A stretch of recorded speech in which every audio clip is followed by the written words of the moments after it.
Assalamualaikum warahmatullahi wabarakatuh. Sampurasun wadia bala dongeng Kidagar di studio Tepas Sunda anu ngajumantara di media YouTube. Pemirsa, alhamdulillah wengi ieu aki tiasa neraskeun deui hanca dongeng anu katunda. Hiji lalakon anu judulna Tapak Siluman. Ieu dongeng teh mangrupikeun masih terasan serial silat Sanjaya Galunggung si Jawara Pedang Dewa. Kangge para penggemar dongeng Sanjaya sadayana, mugi-mugi wae nya teu bosan ngadangukeunana margi parantos sabaraha ratus pangintennya. Pada 1000 episode gitu nya dongeng Sanjaya. Kangge nu nembean manco, nembean ngadangkeun ulah hilap, di-subscribe pula di toel heula tombol loncengna supados saya notifikasi upami aki neraskeun hanca dongeng. Anu nembean pisan manco atuh tiasa ngabandungan heula Jawara Gunung Galunggung, saterasna Jawara Pedang Dewa, saterasna oge dongeng anu judulna Gandrung Sukma Sanjaya sareng saterasna deui. Aya kiamat di pajajaran, satya langlang jagatnya lumaku purwa sareng sajabina. Eta mangrupikeun nyaeta buku ataupun dongeng anu munggaran dugi ka engkena ka anu judul Tapak Siluman ayeuna nuju di hancanya. Alhamdulillah kangge sadayana anu tetep satya manco satya ngadangkeun hatur nuhun pisan parantos jarangan aki salami ieu dina ngamumule seni dongeng Sunda. Mudah-mudahan wae ngariungna urang ieu tiasa janten cukang lantaran dongeng Sunda tetep aya, tetep rame, tetep nanjeur, tetep waluya di negeri nyalira. Waluya dongeng Sunda, waluya ki Sunda. Parah samakna sorawugna mangga kaparayun sadayana prung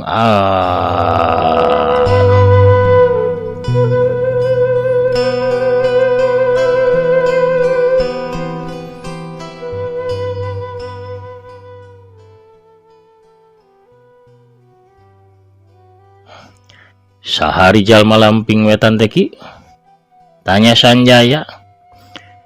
Bibir Ki Pujasera teh karagerek ngabikeun ngawalon tapi ngadadak kadenge sora anu ngabledug tarik pisan ti arah belah wetan. Sanjaya anu jalmana panasaran pisan lamun ngadenge sora ngabledug kawas kitu. Teu pamit deui ka kusir setan langsung bae manehna ngolebat gancang nuju ka arah datangna sora. Ki Pujasera ge pipilweun panasaran, manehna gancang nyentakeun pecutna. Pecut teh langsung monokan deui. Dua sukuna ngadadak naik 2 jengkal dina taneuh. Bari ngalayang teu napak kana taneuh kusir setan ngeblesat nyusul Jawara Pedang Dewa. Pecutna diheumbatkeun pulang anting, ceter ceter ceter. Kusir setan lumampah kawas tumpak kareta kuda anu henteu katempo wujudna. Kasaktian kusir setan tangtuna bakal nyieun takjub pikeun jawara-jawara kelas jajar pasar mah. Sanjaya harita ngurangan lumpatna saeutik. Sanggeusna kasusul ku Ki Pujasera, duanana ngablesat bareng nuju ka hiji lengkob sabab ti arah dinya pisan datangna sora ngabledug tadi. Duanana ngeureunkeun lumpatna di hiji lengkob anu tatangkalana teu pati rapet. Sanjaya jeung Ki Pujasera nyalingker ka satukangeun hiji tanggal gede. Panonna ngawaskeun ka arah hareup di mana harita katempo aya 2 urang jalma anu keur tarung. Tempat tarung teh geus lidig. Sababaraha tangkal para reunggas dahana. Taneuh oge ting sareblok di sababaraha bagian. Sigana mah akibat kahanca ku tenggelan-tenggelan anu salah sasaran. Nyatana tetarung teh saurang nini-nini di jubah hejo ngalawan saurang awewe umuran 17 tahun. Awewe anu katempo judes teh nyekelan tongkat nu tungtungna mangrupa ukiran hiji kemang. Eta awewe make papakean jubah koneng, garis-garis beureum. bukna disanggul sawareh nama dirumbaikeun. Si awewe teh taya lian nyaeta Nyai Sedap Malam, pamajikan Ki Palangrengo teh anu pernah nulungan Sanjaya sawaktu Sanjaya kena ku racun sawan orok. Sedangkeun nini anu bukna cawutut bodas rarawigan di jubah hejo taya lian Nyai Jurig Wetan. Si Jurig Wetan mimitingin pamolah deui, gerendeng Ki Pujasera. Aki wawuh ka Jurig Wetan? Tanya Sanjaya. Ki Pujasera seripis tuluy ngawalon. Lain wawuh deui manehna teh lawan anu pikasebeleun. Manehna kaasup jalma anu nyawana liat hese modarna.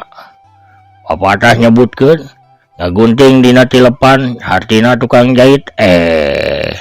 Hartina manehna sok api-api jadi batur padahal mah lawan anu ngabahayakeun. Ari Aki wawuh oge jeung lawan itu tuh lawan Jurig Wetan. Si Sedap Malam damah jelas kula apal ka manehna. Usir setan unggut-unggutan tuluy nuluyikeun ucapanana bari panonna mah tetep merhatikeun dua urang awewe anu keur tarung ragot. Manehna anak buahna Candana Sutra, tapi disok kapikat ku salah saurang sobat kula nyaeta si Palangrengo. Manehna teh kaluar tina kakawasan Candana Sutra tuluy asup ka golongan bodas. Papatah nyebutkeun cukup Ki, ulah make papatah deui Ki, cek Sanjaya. Usir setan katempo ku ciwa tapi Sanjaya gancang nyarita deui. Lain soalna katempona nu tarung tambah ragot tuh Ki. Tapi tempo Ki, Nyai Sedap Malam katempona mah kadasak tuh. Sang tuwae manehna bakal kadasak. Sabab ilmuna moal nyukupan, moal ngimbangan kana ilmuna si Jurig Wetan mah. Ibarat meureun murid ngalawan guru, Sedap Malam pastinya bakal rubuh. Lamun eueuh anu mantuan. Cek papatah mah kawas cenah bonteng nyampeurkeun kana kadu, hartina teh bontengna nekad. Sanjaya teh malire deui kana ucapan kusir setan sabab perhatianana harita musir kanu keur tarung. Nyai Sedap Malam dibanting labuh sanggeusna maceleng 5 tumak kulantaran cangkengna kahanca pisan ku dampaleungeunna Jurig Wetan anu ngaluarkeun haseup ipis.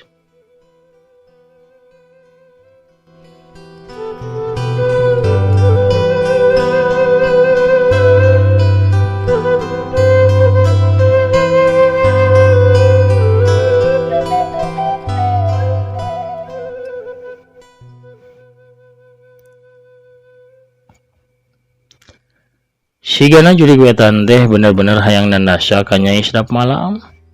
Manehna gagancangan narajang deui ngagunakeun tenggelan saktina. Sinar beureum ngawujud bentang ngablesat gancang kaluar tina tungtung leungeunna anu disodokeun ka hareup. Eta sinar beureum teh ngarah kana dadana Nyai Sedap Malam.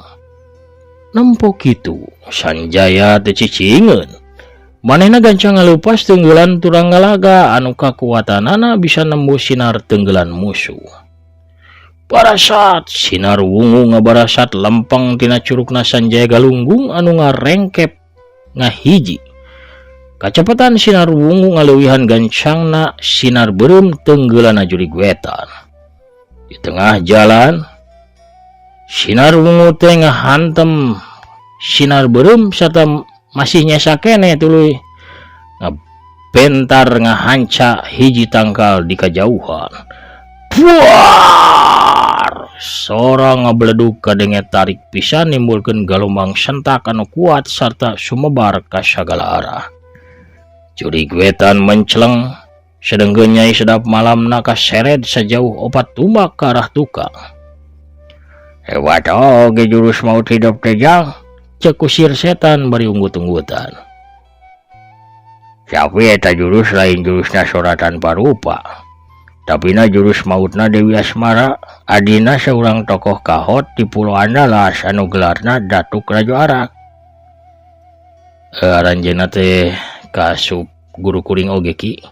Heubeuh kuring sempat ngalalan ka Pulau Andala serta sempat diwaris ilmu ku bibi guru Dewi Asmara serta aki guru Datuk Rajo Arak. Pamirsa anu satia ngabandungan serial silat Jawara Pedang Dewa tanapi Sanjaya Galunggung tangtosna masih emutnya. Kalalampahan Sanjaya ngalalana di Pulau Andala anu tacan apal tiasa di Bandungan dina dongeng anu judulna Gandrung Sukma Sanjaya parantos tamat dipedar di ieu kandaga kantun dipilihan dina video atau napi dina playlist. Kusir setan unggut-unggutan deui. Rajo Arak jeung Dewi Asmara kasup sapaguron ngan bae beda guru. Maksudna guruna Rajo Arak jeung guruna Dewi Asmara teh salaki jeung pamajikan. Tapi boga hiji sumber kasaktian nyaeta kasaktian ti Kusir setan teu wani nuluykeun ucapanana. Sanjaya sempat ngareret netep sakedeung. Kusir setan cungar cengir tuluy nyarita deui. Lamun disebutkeun guru maranehna urang bisa disapu ku badai hebat. Kawas kiamat bakal datang. Langit bisa runtuh, tanah oge bisa beulah. Anu huna tuki henteu nyebutkeun ngaran eyang guru. Cek Sanjaya bari nyengir tuluy nutup deui ka arah kalangan tarung.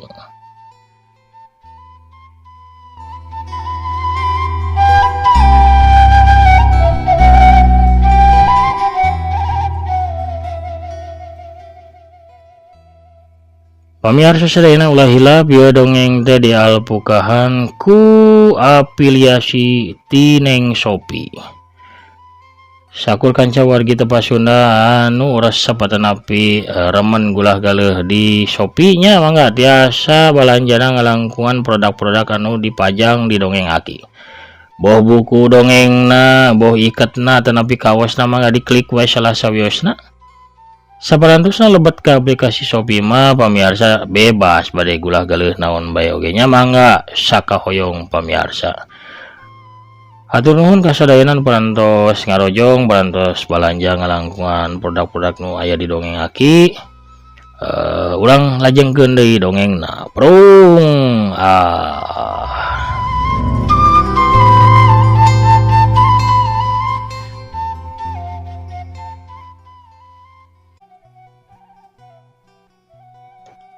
Harita juri guetan geus bisa nangtung deui sata neuteup ke arah nyumputna Sanjaya jeung Kusir Setan. Monyet bodog sia, datang ka dieu sia.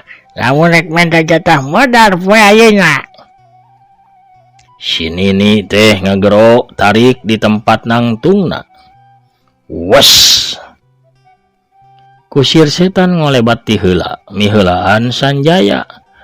Manehna ngolebat bari ngaumbatkeun pecutna.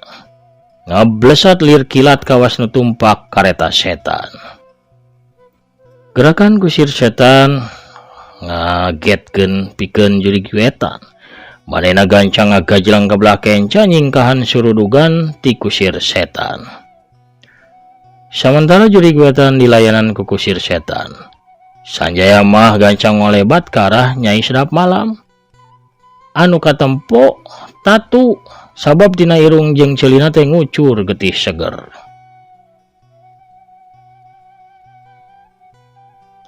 Sanjaya gancang kuda kodok kana sakuna tuluy ngaluarkeun carecet anu dieusi ku rupa-rupa pel. Manehna nyokot pel warna bodas dina carecet.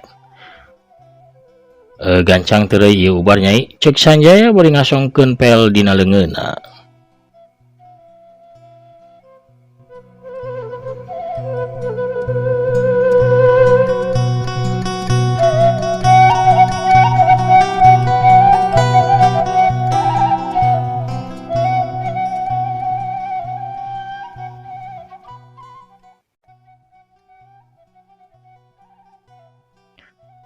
Pel ubar teh gancang ditampanan ku Nyai Sedap Malam tuluy teh asa-asa deui diteuri langsung harita keneh. Cangkeng jeung dadana nu karasa nyeri sarta panas teh langsung rerep. Tanagana Nyai Sedap Malam lalaunan pulih deui. Untung anjeun teh datang. sawaktu nyawa kuring can leupas tina raga. Cek Nyai Sedap Malam ka Sanjaya. Kuring mah bareng jeung aki kusir setan Nyai. Kabeneran pisan lamun kitu mah, sabab kuring aya perlu ka manehna teh. Bari nyarita kitu, Nyai Sedap Malam neuteup ka arah kusir setan anu keur pahareup-hareup jeung jurig wetan dina jarak ukur 5 lengkah.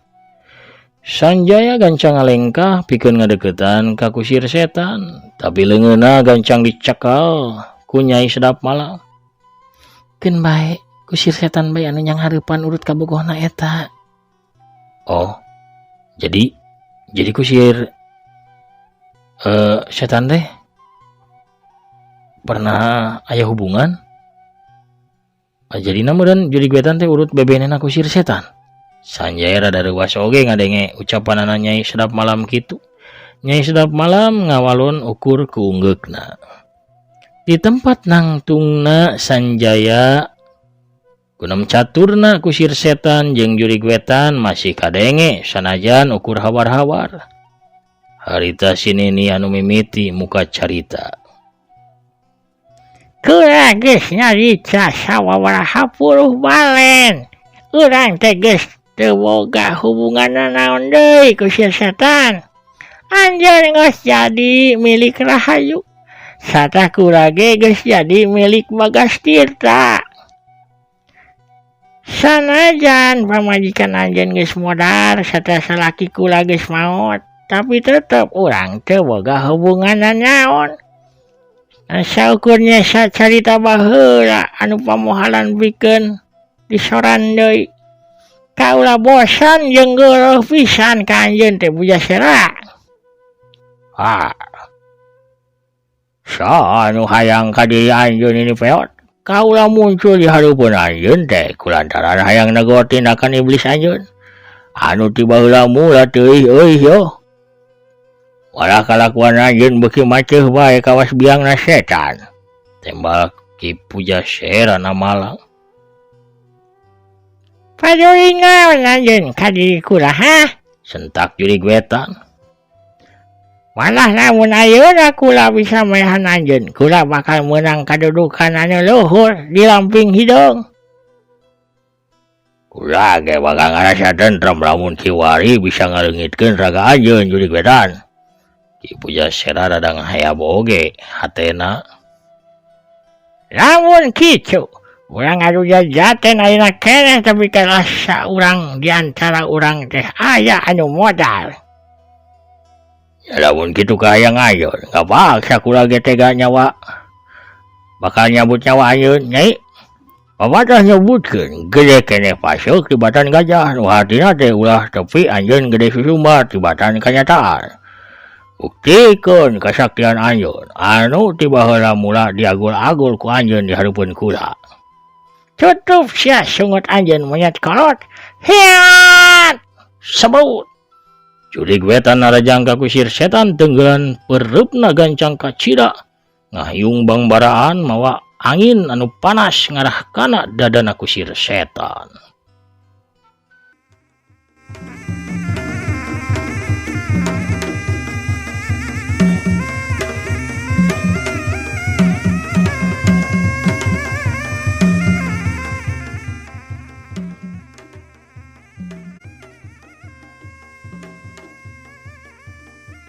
Ngahajat teu ditakis oge teu disingkahan ku kusir setan sabab manehna ngandalkeun jurus timbal rasana. Atuh barang cebrot tenggelan sininingan capisan dadana kusir setan. Awak kusir setan teh langsung bae macleng ka tukang teuy labuh ngagedebut nang karak bengkang. Tapi jawara pedang dewa anu nangtung disagigireun Nyai Sedap Malam jadi hariwang. Nempo kusir setan ngaluarkeun getih tina irungna. Malah si aki-aki teh batuk sababaraha kali. Tuluy ngaluarkeun rehak getih tina bahamna. Sawaktu manehna nangtung kusir setan sosolontodan kawas jalma mabok anu rek rubuh. Cilaka. Nya cilaka. Gerendeng Nyai Sedap Malam. Kusir setan gagal ngagunakeun ilmu timbal rasana. Nah bener gitu Nyai, Tanya Sanjaya beki salempak. Lamun cenah manehna teu gagal, manehna moal ngaluarkeun getih. Sigana si Jurig Wetan geus semanggihan Rusiah kelemahan ilmu timbal rasana kusir setan. Walon Nyai Sedap Malam. Waduh, bahaya atunya. Gereneng Sanjaya rada regeng. Kusir setan sorangan ngagerentos dina batina. Ya kalamun geus kieu ya, manehna geuning bisa ngagagalkeun ilmu timbal rasa aing. Rupana salila ieu teh manehna ngalap ilmu anyar anu bisa nembus lapisan gaib ilmu timbal rasa aing. Aing kudu lebih hati-hati pikeun yang hareupanana. Jurig Wetan ngagero. Maju anjeun cecengeuk feot sia. Dilumpuhkeun sia sakabeh kasaktian anjeun poe ayeuna ge. Kusir setan rengse narik napas, tandana manehna rengse ngalirkeun hawa saktina pikeun nutup tatu di jero awakna. Tapi beungeutna masih katampo pias, nangtungna ge masih teu ajeg. Dalik deugan, kusir setan nangtung bari sukuna rada ngajegang, pecutna diselapkeun dina cangkengna. Jurig Wetan ngalengkah ngurilingan kusir setan, neangan longkrang hade pikeun ngelancarkeun serangan mautna.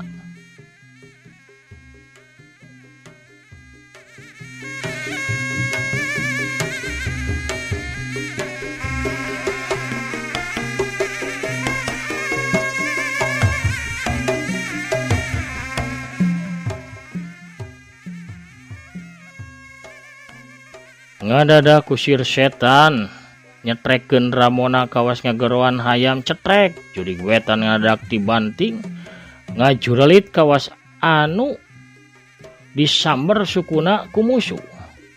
Blug manehna labu nangkarak bengkang. Tapi ukur sakedeung kitu nate, dina gerakan cangkeng anu kuat awakna melenting ngalayang kalayang cileg. Jurig Wetan geus nangtung deui yang hareup ka kusir setan. Rupanya anjeun cemelaan si Sedap Malam lantaran anjeun hayang ngarebutna di si Palangrenggo. Cek Nyai Jurig Wetan. Jaga sungut kotor anjeun teh. Di serem sia. Lamun tepi Sedap Malam ngadenge tuluy manehna kasmaran ka kula. Kumaha tah kula teu tanggung jawab. Sabab kemampuan kula mah da geus eueuh. Geus kula mah geus karahaan.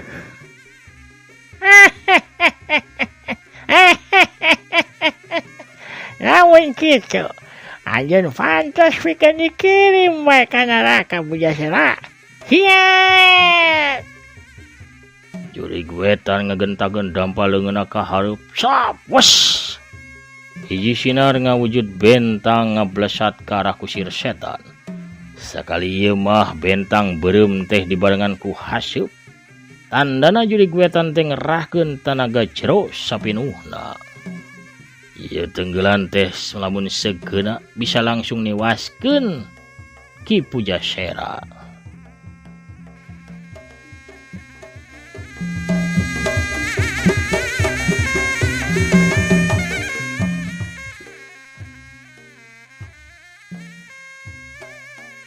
Kusir setan rikat nyambut pecutna, pecut diheumatkeun langsung manjangan deui. Tungtung pecut mancarkeun sinar beureum ngolebat gancang nyamber sinar beureum anu datang. Ceter wut celegur. Soranga celegur kawas gunung Bitu ngendeurkeun eta patempatan. Tetangkalan rarubuh di ditu di dieu.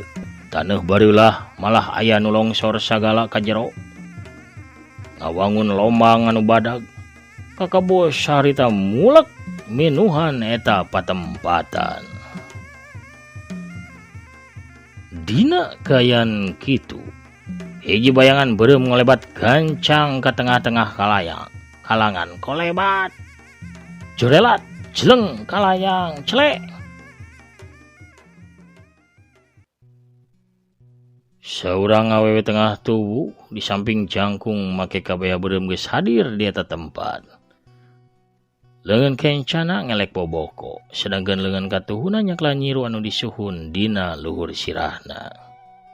Hei, Aduh, ieu mani para roek kieu kebul ka pareumpeunan ya Ibi. Mani teu merenah datang teh nya keur ngebul kieu. Kemana jelema teu katarempo ieu. Aderen heula gelut nanya.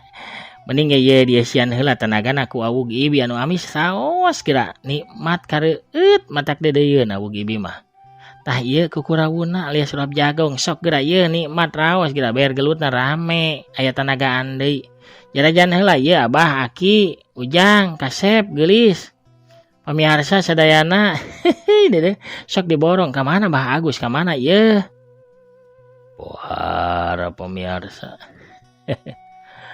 Kuno rojol bisa witi urang cekapkeun heula teh nya dongengna dugi ka dieu.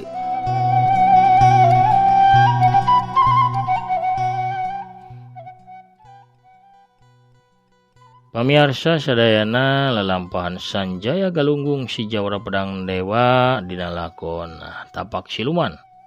Bagian ke-8 cag urang teundeun heula dihandelem sieum geusan sampeureun. Urang heula tunda dihanjuang siang geusan alaeun, urang samper deui ke di bagian anu salajengna. Pamirsa hatur nuhun. Kana sadaya perhatosanana oge parantos satia nya manco dina pedaran-pedaran dongeng Aki. Mugi-mugi sadayana aya dina karahayuan, kasalamatan, kalancaran sagala rupi urusan oge tebihnya dina sagala rupi mara bahaya. Amin amin ya rabbal alamin. Sadacan Aki amit pungkur sakedap maosan heula pairan ngabisen heula sakedap para mancoworan nu satia mairan di dongeng Aki. Aya saya Kang Asep Sumiati Bandung Cibuntut ya hadir hatur nuhun. Kang Darso kitu ya teh nya. Teteh Rokaya ti Cianjur Mekah hatur nuhun ecengna bareureum. Kang Asep Suherman oge di Bekasi hadir selalu hatur nuhun. Hatur nuhun pisan nya. Dok pidoana doa anu sami Kang Asep Suherman sakulawargi. Oge aya Mama Inai sayang. Waalaikumsalam saudara kita di Taiwan manco selalu abi mah nyimak sanjaya teh ti awit Jawara Gunung Galunggung. Soma teh aduh ya mah mancowor ti buhun nya. Hatur nuhun Mama. Kang Irfan Yudian Nagari tidak jam menelah diri selalu mantap dongengna hatur nuhun Kang Wawan Setiawan manco selalunya nuju di Uni Emirat Arab Kang unda kapanyawangan amin amin ya robbal alamin hatur nuhun pisan bidoana kitu oge Kang Amin Aminuddin anu ti Garutna. Kang Nang Nurholis di Tegal teh hatur nuhun. Mugi lancar sagala rupina Kang Langoko United. Hadir selalu Kang Jai Sumpena oge ti Jakarta Timur mancowor satia ti Jakarta hatur nuhun. Amin amin pidoana. Si Jala Sakti anu pis dongeng lagi rame pisan ya dongeng Sanjaya teh si Jala Sakti manco terasa hatur nuhun Kang. Kang Yuyu Supriyatna oge teu oleh manco ti palihan Tasikmalaya hatur nuhun oge kitu oge Kang Diden Margahayu Bandung teh nya hadir lagi ya. Pak Didin oge nya ti Sanjaya Galunggung teu kapungkur ya Kang Dede Sulaiman. Oge Kang Agus Muklis ti Bogorna Jang Wel oge nya Mulya Muhammad, Kang Mulya Muhammad oge Kang Andri Bosenal ti Parung Bogor hatur nuhun selalu. Itu oge Kang Dedi Juhendi di Palihan Garut, Kang Ade Sukarna di Palihan Ciadas Bandung. Hatur nuhun mancowor ti kapungkurnya Kang Ahmad Hasan Basri, Kang Hen Philip ti MS 13 di Cibiru teh Saradeli tanu Satya Satuhu salamina. Bu Dr. Yulina Belia hatur nuhun di Palihan Tasik oge Kang Taufik Abadi satrasna aya Teteh Tami Maliha di Palihan Ciamisna teh Intan Ramadhani ti Garutna oge teh Linda Imut mancowor ti Palihan Bandung. Kang Prabu Arjuna hatur nuhun nyaksini teras ti Palihan Banjarna nya. Oge Jawara Kopi Sakti ka mana ye? Hatur nuhun Kang Budi di Tasikmalaya nya. Anu satia manco nyarangan Aki. Pemirsa panginten sakitu ulah nu kapihatorakeun amit mungkur heula nya. Assalamualaikum warahmatullahi wabarakatuh. Permios cagah Hanca.